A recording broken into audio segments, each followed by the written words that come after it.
Dalawang key players ng Ginebra, kapalit si Justin Arana, at hindi pa huli ang lahat about sa estado sa eligibility ni QMB sa FIBA. Bagamat nauna nang may napabalitang naturalized player ang hatol rito, pero may nilinaw si Coach Tim na kanilang inaasikaso para maging local si Quinton Meliora Brown para sa Gilas Pilipinas. So ano ito? So yan ang ating mga tatalakayin. So may nilinaw si Coach Tim Cone batay sa mga nababasa nating legit na update na patungkol nga po sa estado ni Quinton Meliora Brown.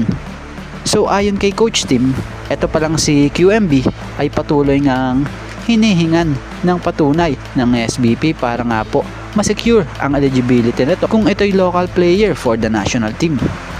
So matatandaang nung nakaraang araw ay napabalitang Meliora ruled naturalized by FIBA skips 2025 PBA draft. So para sa FIBA, etong 6'10" big man na si Quinton Meliora Brown ay isang naturalized player ang estado pagdating sa Gilas at hindi local. Pero batay sa nabasa nating legit report din na ayon sa pahayag nitong si Coach Tim via Fast Break website, credit po sa sinabi dito, we are still working on his FIBA clearance. We don't as yet see him as a naturalized player. So base sa pagkakaintindi natin sa ngayon tinatrabaho nila yung clearance ni QMB sa FIBA. Kaya hindi nila nakikita na isang naturalized player na siya. So goods kung ganon, at least may chance pa itong si QMB. At batay kay Coach Tim, kung ito raw ay tuluyang ma-cleared as a local, welcome nga raw ito at isasama nila ito sa pool. So sa madaling salita gusto rin talaga nila Coach Tim na makakasama sa Gilas Pilipinas National Team itong si Quinton Meliora Brown.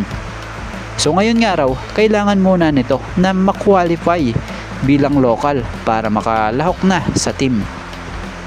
So kung babalikan nga natin matatandaan namang napabalita noon na ayon di umano raw rito, he received his Philippine passport before 16 na siya namang isa sa requirements under FIBA rules para makonsider as a local player. At dito pa sa batay nga sa nilabas ng Fast Break, credit po the SBP earlier submitted his documents to FIBA but the federation has yet to issue an official ruling. Kumbaga sa pagkakaintindi natin kung sa Tagalog para sa opinion natin dito maaga pa lang nagsubmit na pala di umano ang SBP sa FIBA ng mga dokumento ng nasabing manlalaro. Kaya lang the federation or itong FIBA di pa naglalabas ng official na pasya.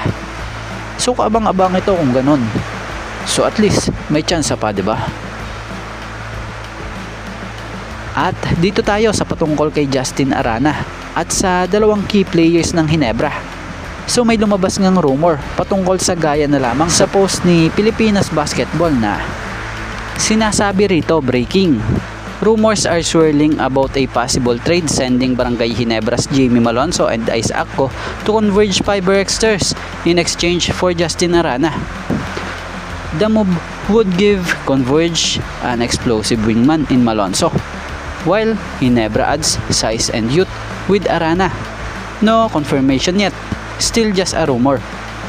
So bilang opinion at reaksyon natin patungkol dito siguro naman walang masama magbigay ng opinion.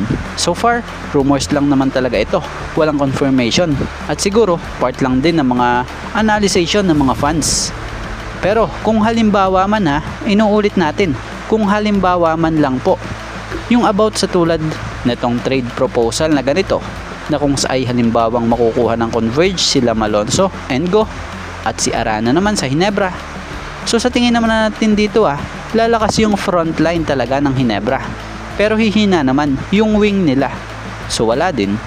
Pero if Ginebra get Justin Arana and keeping Malonzo sa roster, win-win din dito ang Ginebra. Pero kapag trade nila si Malonzo, wala din.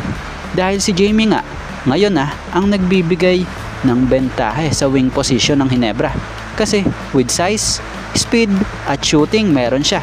At nagagamit siya sa Ginebra talaga. And beside, Justin ay sa tingin naman natin magiging additional to bilang firepower sa Ginebra. Dahil may kapalitan na sa gitna, etong literal na big man yung nagkakaedad na Japet Aguilar. Pero syempre, hindi naman papayag ang Converge na ganun, di ba? Dahil Justin Arana yan eh. Biruin mo, double-double per game yan. So, yun. Pero kayo, ano opinion nyo patungkol din sa mga nababasa natin tulad nito?